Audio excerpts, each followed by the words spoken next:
The biggest thing that I am taking away from Psych 356 is something that goes against normative American ideals about what constitute a quote, good life.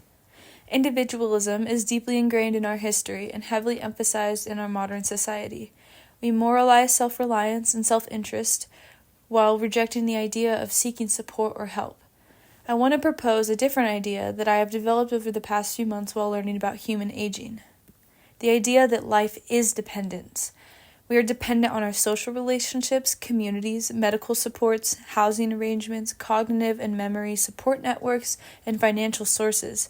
Dependency goes so far as our own biological dependence on our aging bodies. Our cellular aging is dependent on our ever-shortening telomeres. Immunosenescence is dependent on our immune system longevity. Cognitive function and memory are dependent on our number of neurotransmitters. So even if we aim to be fiercely and completely independent, our aging will heavily depend on components that are ultimately out of our control. Whether it is our dependence on our social networks, closest, most intimate relationships, or a commitment to physical health, we can choose to cultivate our dependencies as we age in ways that serve our mind, body, and soul.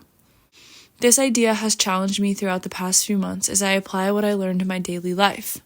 As someone who has always been independent and praised for my self-assurance, my identity is tied in many ways to self-sufficiency and taking care of others.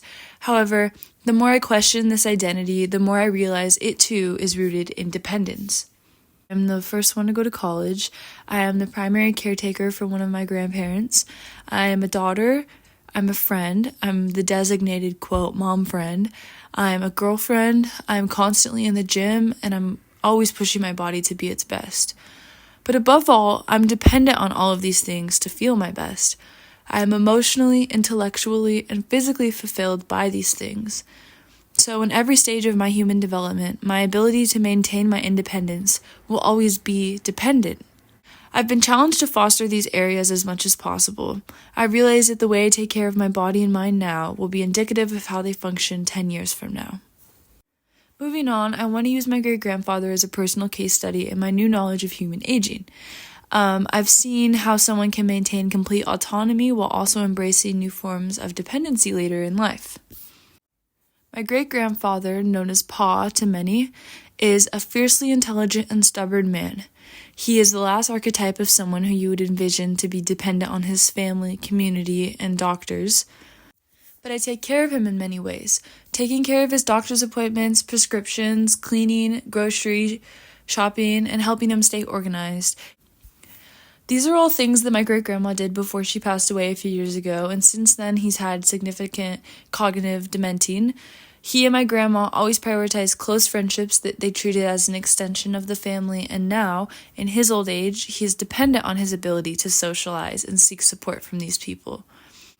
His ability to age happily and comfortably is dependent on these habits and the support systems that he fostered throughout his adulthood. The time that I spend with Pa has been enriched by my knowledge from this course and has acted as a perfect example of how new forms of dependency can come out of the uniqueness of aging.